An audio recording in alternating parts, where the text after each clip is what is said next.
Morning student. जैसा कि आप सभी पता है आदर्श की ऑनलाइन क्लासें शुरू हो चुकी हैं और काफ़ी सारे वीडियो अपने आ भी चुके हैं। अगर आपने पीछे वाले वीडियो नहीं देखे हैं तो सबसे पहले जाकर पीछे वाले आप वीडियो को देखें और देन आगे को आगे डेली अपनी क्लासों का लुत्फ उठाएं। अपनी इंडिया का फिजिकल पार्ट की बात चल रही थी। फिजिकल पार्ट के अंतर्गत फर्स्ट पर्वतीय क्षेत्र वाला एरिया अपना हो गया था।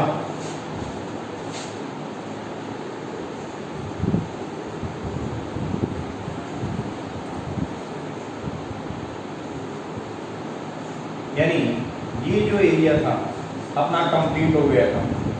अब देन आगे वाला जो पोर्शन है उस पोर्शन की हम बात कर रहे हैं। उत्तर भारत का विशाल मैदान, दूसरा जो है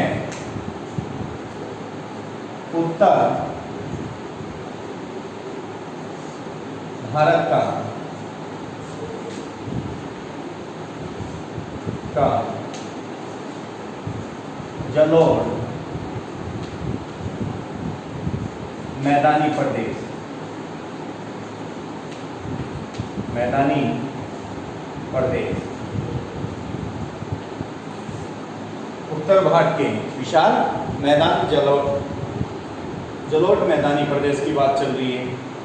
देखो शिवालिक जो अपने लास्ट वीडियो में बात की थी, जो उत्तर का पर्वतीय क्षेत्र उसका जो लास्ट जो पोर्शन था वो था शिवालिक।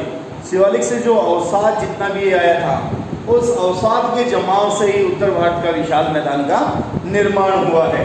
ये चीज आप ध्यान में रखें कि भाई शिवालिक द्वारा निर्मित, शिवालिक द्वारा निर्मित भूसन्नति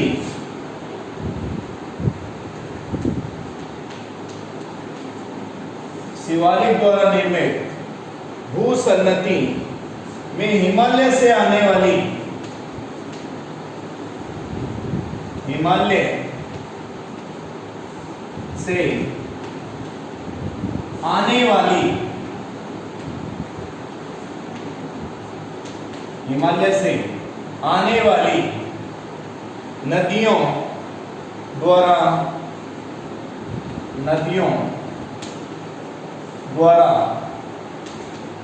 लाकर अवसाद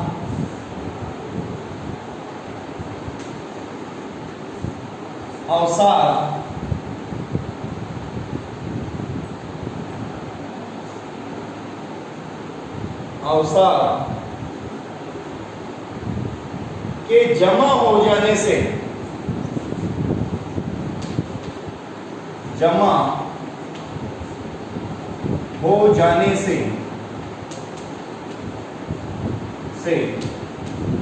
जिस मैदान का निर्माण होता है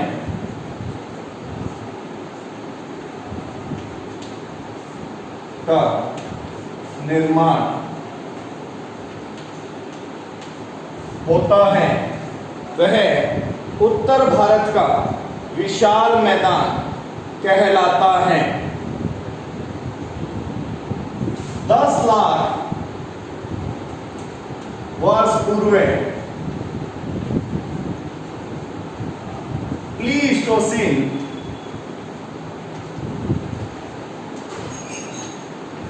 10 लाख वर्ष पूर्व प्लीस्टोसीन युग में इसका निर्माण हुआ। कब हुआ? 10 लाख वर्ष पूर्व प्लीस्टोसीन युग के अंदर इसका निर्माण हुआ, जो वर्तमान होलोसीन समय तक,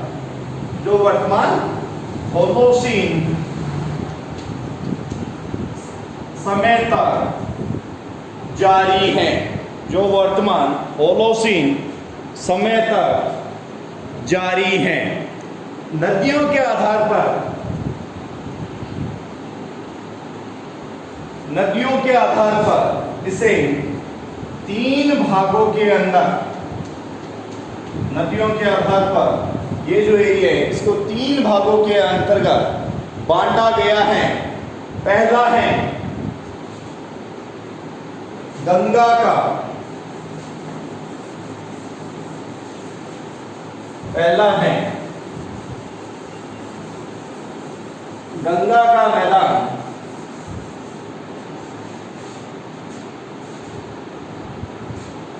या फिर गंगा यमुना का मैदानी प्रदेश, मैदानी प्रदेश, गंगा यमुना का मैदानी प्रदेश। गंगा नदी उत्तराखंड, कहां से निकलती है? उत्तराखंड के हिमाद्री पर्वत, उत्तराखंड के हिमाद्री पर्वत से गंगोत्री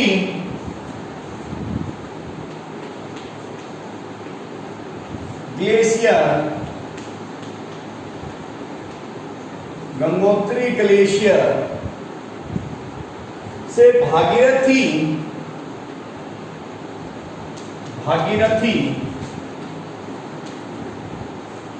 के नाम से, भागीरथी के नाम से निकलकर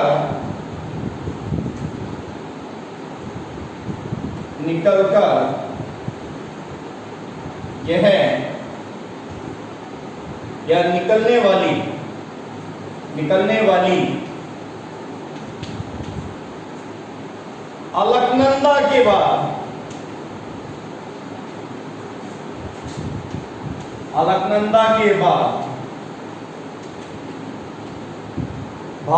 अलकनंदा के बाद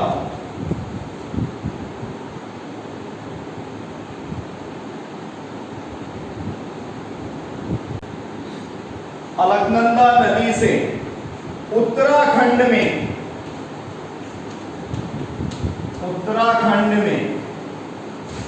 मिलने के बाद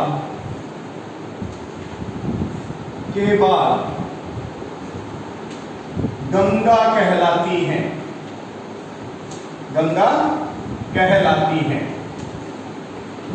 तो ये अलकनंदा नदी ये शतपथ ग्लेशियर से निकलती है, ध्यान रखना आप। कहां से निकलती है? शतपथ ग्लेशियर से निकलती है, ये चीज आपको ध्यान में रखनी है। उत्तराखंड के जब देवप्रिया के अंदर ये मिल जाती है अलकनंदा नदी, उसके बाद ये क्या कहलाती है? गंगा कहलाती है। यह नदी हरिद्वार के मैदान में प्रवेश करती है और यूपी बिहार में बहने के बाद कहां प्रवेश करती है? हरिद्वार के अंदर। उसके बाद यूपी बिहार के अंदर प्रवेश करने के बाद ये कहां चली जाती है? वेस्ट बंगाल के अंदर चली जाती है। कहां चली जाती है? वेस्ट बंगाल के अंदर चली जाती है। पश्चिम बंगाल के फरक्का से, यानी वेस्ट बंगाल के फरक्का जगह है, वहां से 2 भागों के अंदर ये बन जाती हैं। कितने भागों में? 2 भागों के अंदर बन जाती है। वेस्ट बंगाल के फरक्का से ये 2 भागों के अंदर बन जाती है। एक तो कहां चली जाती है? बांग्लादेश की तरफ चली जाती है। कहां जाती है? बांग्लादेश जाती है।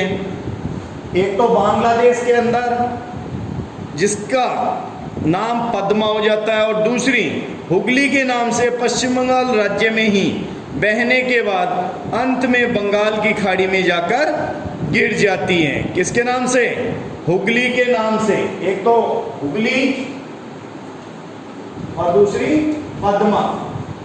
पद्मा कहां चली जाती है? बांग्लादेश, और हुगली वेस्ट बंगाल के अंदर ही रहती है, वहां से जाकर ये बंगाल की खाड़ी में गिर जाती हैं। ये चीज आपको ध्यान में रखनी है। अगेन इस चीज को समझ लीजिए, गंगा नदी को, गंगा नदी उत्तराखंड के हिमाद्री पर्वत से निकलकर, हिमाद्री पर्वत के गंगोत्री ग्लेशियर से निकलकर, कहां से? उत्तराखंड के हिमाद्री पर्वत के गंगोत्री ग्लेशियर से निकलकर भागीरथी, भागीरथी के नाम से आगे बहती है। और दूसरी तरफ शतपथ ग्लेशियर से अलकनंदा बहती है। जब ये अलकनंदा और भागीरथी दोनों उत्तराखंड के देवप्रयाग के अंदर आकर मिलते हैं, कहां मिलते हैं? उत्तराखंड के देवप्रयाग के अंदर आकर मिलते हैं। यहां से ये आगे की तरफ बहती है। इसके बाद इसका नाम क्या हो जाता है? गंगा हो जाता है। क्या हो जाता है? गंगा हो जाता है। फिर ये गंगा हरिद्वार, फिर उत्तर प्रदेश, फिर बिहार और फिर वेस्ट बंगाल की तरफ अपना रुख करती है। वेस्ट बंगाल में जाने के बाद ये अपनी फरक्का नामक स्थान के ऊपर दो शाखाओं के अंदर विभाजित हो जाती है। एक शाखा बांग्लादेश चली जाती है जिसका नाम पद्मा हो जाता है, और दूसरी शाखा जो वेस्ट बंगाल में हुगली के नाम से बहती है, ये फिर अंत में जाकर बंगाल की खाड़ी के अंदर गिर जाती है। ये चीज आपको याद होनी जरूरी है। उसके बाद बात करते हैं बात करते हैं गंगा नदी की सहायक नदियों की। सहायक नदी के अंतर्गत अलकनंदा जब पिंडार से मिलती है तो कर्णप्रयाग का निर्माण करती है। अलकनंदा जब पिंडार से मिलती है तो किसका निर्माण करती है? कर्णप्रयाग का निर्माण करती है। फिर वही अलकनंदा अगर मंदाकिनी से मिलती है आगे जाकर तो वो किसका निर्माण करती है? रुद्रप्रयाग का निर्माण करती है। फिर अलकनंदा धौलागिरी या फिर धौलीगंगा से मिलती है तो विष्णुप्रयाग का निर्माण करती है। और वही अलकनंदा जब भिलांगना से मिलती है तो टिहरी प्रयाग का निर्माण करती है। ये चीज आप लोगों को क्लियर हो जानी चाहिए। यहाँ पर अपना जो गंगा है वो कंप्लीट है। कुछ यहीं पर हम बात कर लेते हैं भाबर प्रदेश, बागर, इन चीजों की यहाँ पर बात करते हैं। या डायग्राम बनाते रहिए साथ में।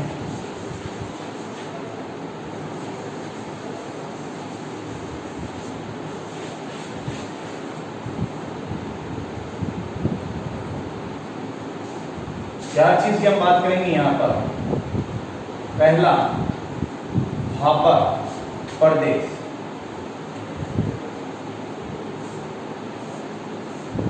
भाबर प्रदेश, भाबर प्रदेश यानी गंगा व उसकी जो सहायक नदियां हैं उसके द्वारा पर्वतों से लाकर धरातल के नीचे, पर्वतों से लाकर धरातल के नीचे बड़े बड़े पत्थरों का जमाव दिखाई जाता है या जमाव किया जाता है, जिसके नीचे नदियों का जो जल है, जिसके नीचे नदियों का जो क्या है जल है वो क्या हो जाता है? विलुप्त हो जाता है। क्या हो जाता है? विलुप्त हो जाता है। यही जो एरिया है जहां पर नदियों का पानी क्या हो जाता है? विलुप्त हो जाता है। क्या कहलाता है? भाबर कहलाता है। क्या कहलाता है? भाबर कहलाता है। ये चीज आपको ध्यान में रहना जरूरी है।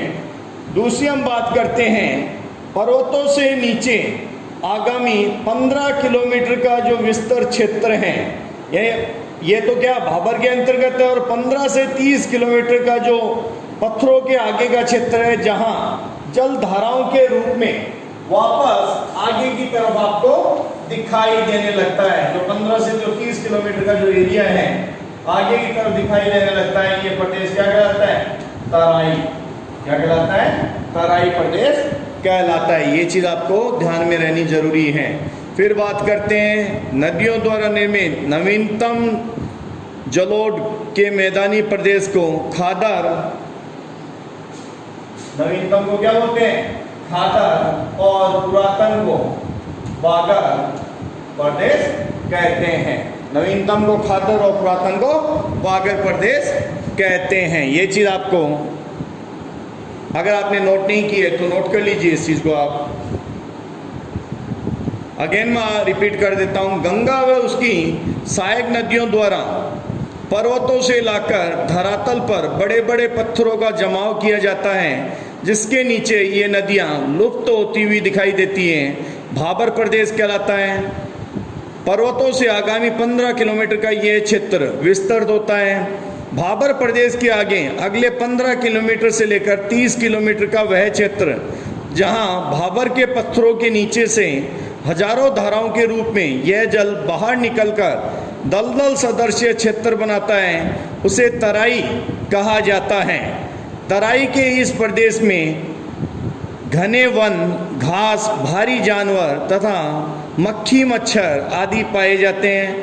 थर्ड बात करते हैं, नदियों द्वारा निर्मित नवीनतम जलोढ़ के मैदानी प्रदेशों को खादर व जबकि पुरातन जलोढ़ के मैदानी प्रदेशों को बागर प्रदेश कहते हैं। आई थिंक नोट हो गया होगा आप लोगों के। आगे बात करते हैं दूसरे पार्ट की।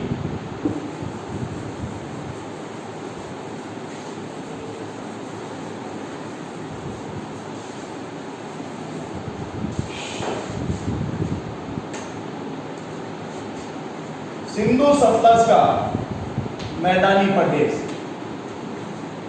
सिंधु सतलज का मैदानी प्रदेश। सिंधु सतलज का मैदानी प्रदेशों की हम बात करते हैं। तो बात करते हैं सिंधु नदी तंत्र। वर्तमान में 6 नदियां मुख्य रूप से बहती है। कितनी नदियां? 6 नदियां मुख्य रूप से बहती हैं। उन 6 नदियों का उत्तर से दक्षिण क्रम, उत्तर से दक्षिण क्रम जो निम्न है, नोट करते रहना साथ साथ में। सिंधु, झेलम, सिंधु, झेलम, चिनाब, रावी, व्यास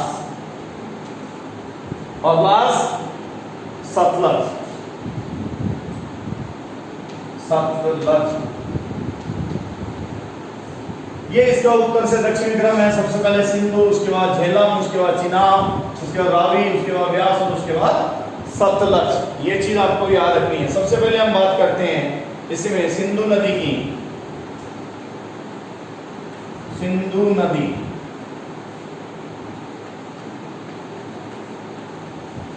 सिंधु नदी की बात करते हैं। सिंधु नदी की जो लंबाई है वो 2880 किलोमीटर लंबी है। सिंधु नदी की लंबाई कितनी है? 2880 किलोमीटर लंबी। सिंधु नदी तिब्बत चीन में कैलाश पर्वत के बोखर-चू ग्लेशियर से, कहां से? बोखर-चू, तिब्बत के बोखर-चू ग्लेशियर से, बोखर-चू ग्लेशियर से सिंगी खमान, सिंगी खमान के नाम से निकलकर तिब्बत में बहती हैं।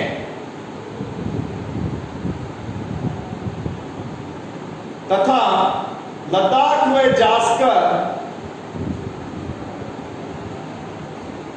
व जास्कर पहाड़ियों के मध्य से भारत के लेह लद्दाख के अंदर प्रवेश करती है। कहां करती है? लेह लद्दाख के अंदर प्रवेश करती है। ये चीज आपको याद रहनी चाहिए। कहां प्रवेश करती है? लेह लद्दाख के अंतर्गत, जहां चूटक और निम्बो बाजको चूटकोर निम्बो बाजको जल विद्युत परियोजना चूटकोर निम्बो बाजको जल विद्युत परियोजना भारत सरकार ने लगा रखी है। नोट करते रहिए साथ साथ में। इसके उपरांत पीओके तथा पाकिस्तान में बहने के बाद पाकिस्तान के वाणिज्य राजधानी कराची में बहते हुए अरब सागर के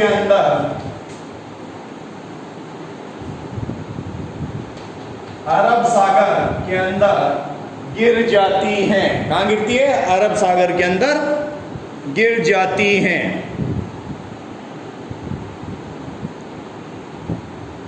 सिंधु की अन्य सहायक नदियां शोक, गिलगित, हुजरा, निगार, दास, काबुल आदि हैं।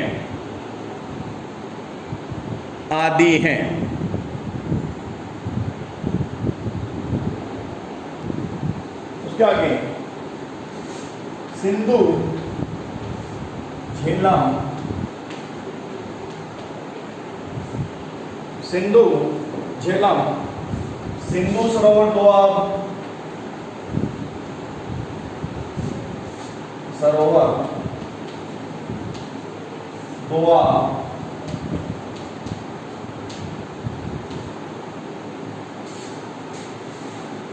दूसरा झेलम चिनाब,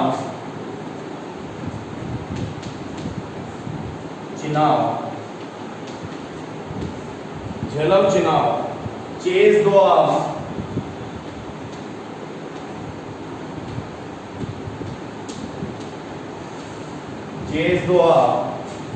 तीसरा चिनाब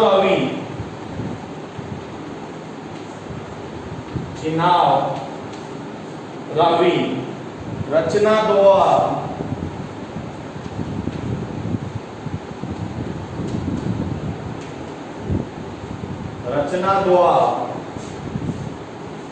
चौथा रावी व्यास,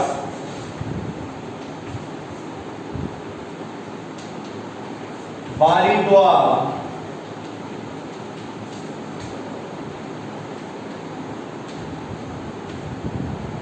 और उसके बाद व्यास सतलज,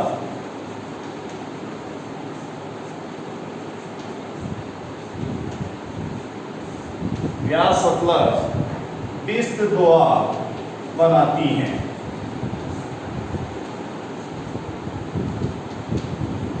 बिस्त दोआब बनाती हैं। नोट कर लीजिए आप। सिंधु झेलम, सिंधु सरोवर दोआब, झेलम चिनाब, चेज दोआब, चिनाब रावी, रचना दोआब, रावी व्यास, बारी दोआब और व्यास सतलज बिस्त दोआब। तीसरा बात करते हैं ब्रह्मपुत्र का मैदानी प्रदेश।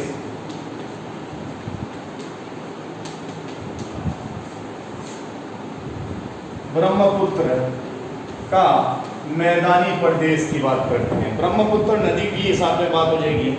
भारत में सबसे लंबी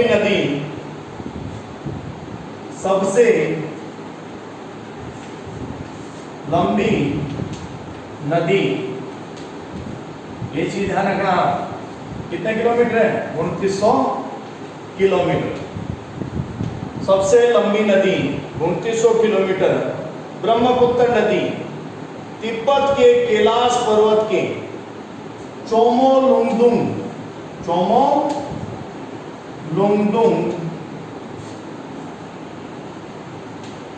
ग्लेशियर,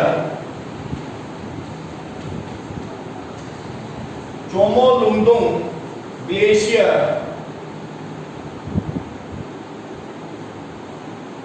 से निकलकर चीन तिब्बत में यारलांग सांगपो